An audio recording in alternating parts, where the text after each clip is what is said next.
Welcome to another edition of our International Sunday School lesson. Today's lesson is entitled Sabbath Observance, and it's the fall quarter lesson number 3 for 2017, September 17th, 2017. The text is taken from Exodus, the 31st chapter, verses 12 through 18. Now, let's talk a little bit about the background of this lesson. We will be discussing the regulations surrounding the Sabbath. Now, a couple of opening points I want to make. The first thing is that in the book of Exodus, God had talked to Moses 6 times. The 7th time God talked to Moses, he was giving him the rules and regulations of the Sabbath. And many Bible scholars have pointed that out and how that is symbolic in significance that God had talked to Moses 6 times, and then the 7th time he talked to Moses, he was describing the rules and regulations concerning the Sabbath. The other thing that I want to point out, and this is something that I think virtually everyone has heard in a sermon at one time or another, is the fact that God worked 6 days during the creation and rested on the 7th day. And this rule and regulation for the Jewish nation is honoring and signifying that paradigm where God worked 6 days for creation and rested the 7th day. Now, let me be as clear and plain as I possibly can be. I do believe in a quite literal 6-day creation with God resting on the 7th day. I take the book of Genesis quite literally in what it says. And I believe the fact that the rules and regulations concerning the Sabbath reinforce the reason why we should take the story of creation quite literally. The other thing, too, which I think I found to be extremely interesting this week as I studied for this lesson, is the fact that right above the description of the Sabbath, of resting on the 7th day, God talks about Bezalel and Aholiab. And these 2 gentlemen were the 2 gentlemen that God had filled with His Spirit to perform the work of creating the implements and the statues and the various artifacts that were used in the worship of the Lord. They were master craftsmen who worked hard and had a lot of God-given skill, that God had imbued with skill and craftsmanship. And if you take this chapter in Exodus And you see on one hand God talking about people's meaningful employment and their meaningful work, and he balances that out with this resting on the seventh day. There seems to be a lot of balance in that chapter. No one should lay around and not be productive. We should, each and every one of us, be contributing to the world and the society around us in the most meaningful way that we possibly can with the gifts that God gives us. And if we are working productively and we are contributing to the world around us in a meaningful way, we should take great joy in that and consider that to be doing the work of God in serving our fellow man and serving the community, making the world a safer place, making the world a better fed place, making the world a drier place, making the world a cleaner place. All honest work is good and meaningful, and is the kind of thing that God would have us do to contribute to the world around us. But he also wants us to rest and spend time contemplating spiritual things. So there has to be a balance. And I find it very touching that in this chapter that describes the Sabbath and the day of rest, that God also at the first part of the chapter talks about Brother Bezalel and Brother Aholiab, who were master craftsmen and greatly used of God in their natural work. And the children of Israel would have had a much harder time had it not been for these two master craftsmen that God said that he filled with his Spirit. And I believe God does that. I believe that there are times when we are doing our day-to-day work where God blesses us to be able to bless the people around us with various innovations, various inventions, various solutions to help the world around us.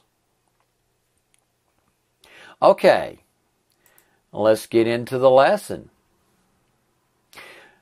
The 31st chapter of Exodus, verses 12 through 14, it reads, "And the Lord said to Moses, You are to speak to the people of Israel and say, Above all you shall keep my Sabbaths.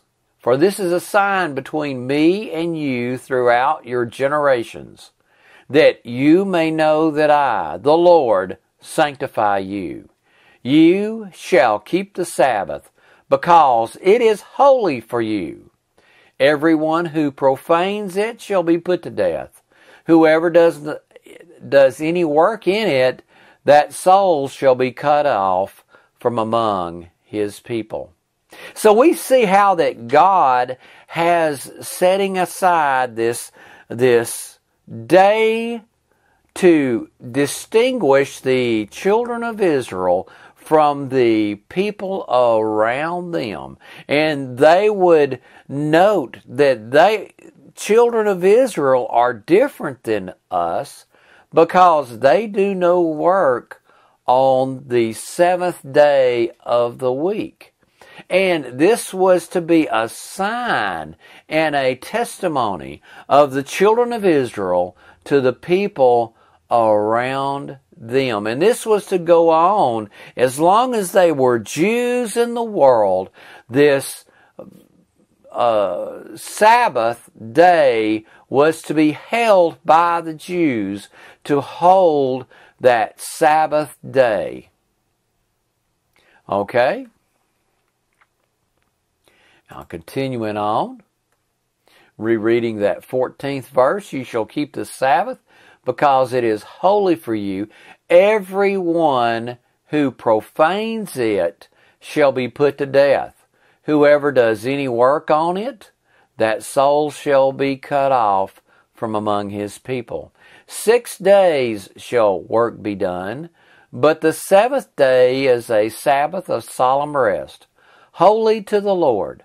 Whoever does any work on the Sabbath day shall be put to death.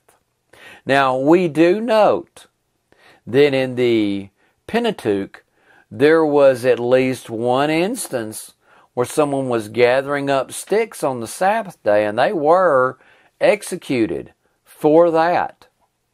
And you can go to the bank that after that happened, people began to take note of that, and that was reinforcing this rule and regulation within the children of Israel.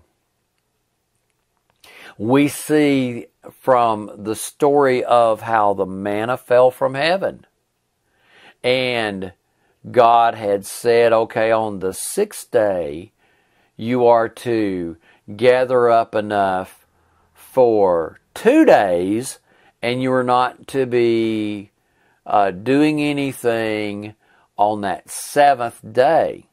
And people had violated that.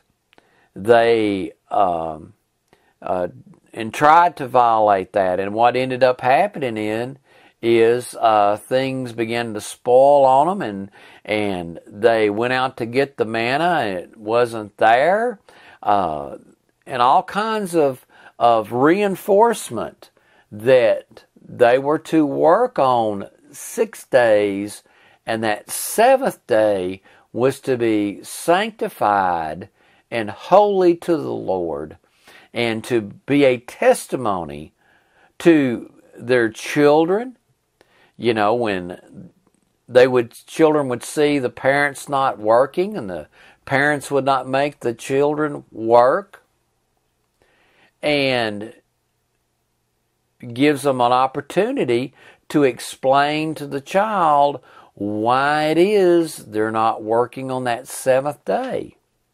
It gives a point of contact to testify and to be a testimony of how that God had created the world on 6 days, and He rested on the 7th day, and how that He had redeemed them from the Egypt's bondage, and it was God who was taking care of them, and how that we need to set God apart in our heart and worship and give honor and glory to the Lord. And we see that how that carried severe penalties for not doing so. Okay? Continuing on.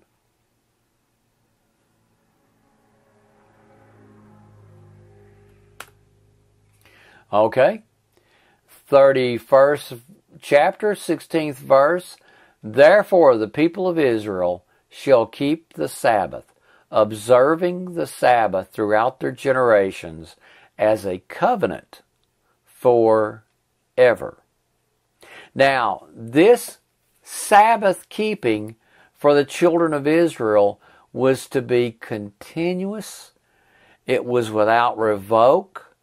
It was to be forever throughout their entire generations. It was to be a covenant forever with the children of Israel. It is the same that forever is the same covenant relationship time period as the forever that was describing circumcision that we talked about last week.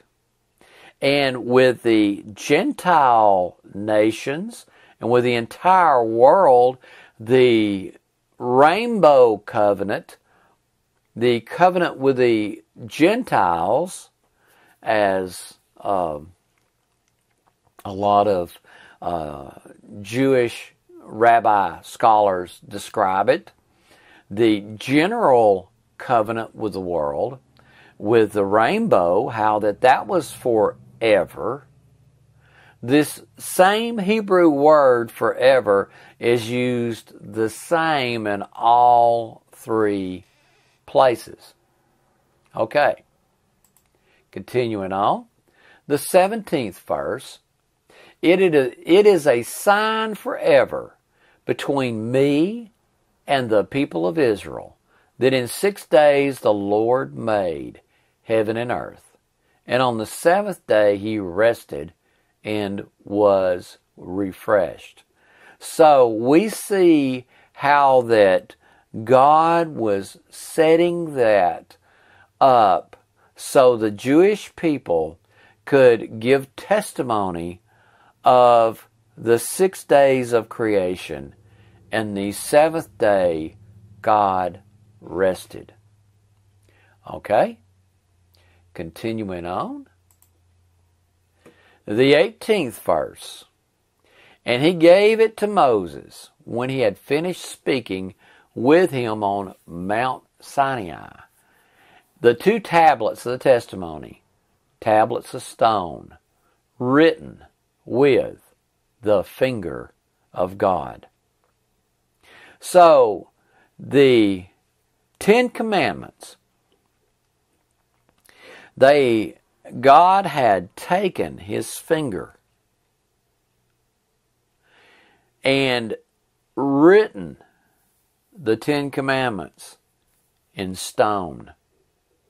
This is something that was very familiar with the Jewish people as they had just came out of Egypt, and that is how Egypt would document various things in Egypt by writing it in stone on a stone tablet. Now, these tablets of stone, they were written on the front and the back, and there were 2 of them. And many Bible scholars believe that there's 2 of them for the significance of one tablet is our responsibility to God, and another tablet is our responsibilities to the people around us. And the ethics that God gives us in his word, that is the way it is divided up. They are the responsibilities we have to God, and then there are the responsibilities that we have to the people around us. So it makes perfect sense to me that those 2 tablets, that would be the significance of them. Okay, a couple of things in conclusion. First off, I want to say this, that all of the 9 of the 10 Commandments, 9 of the 10 Commandments, they are repeated in other places in the Bible, in the New Testament. The other of the 9 commandments. I will say this, that the strict Sabbath observance. I do not see that repeated for Gentile people in the New Testament.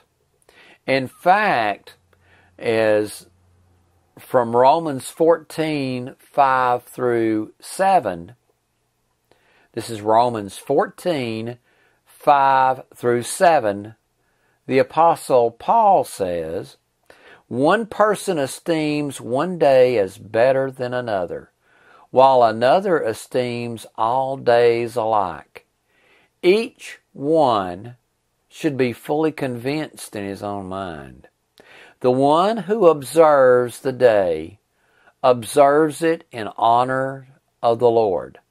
The one who eats, eats in honor of the Lord, since he gives thanks to God, while the one who abstains, abstains in honor of the Lord and gives thanks to God.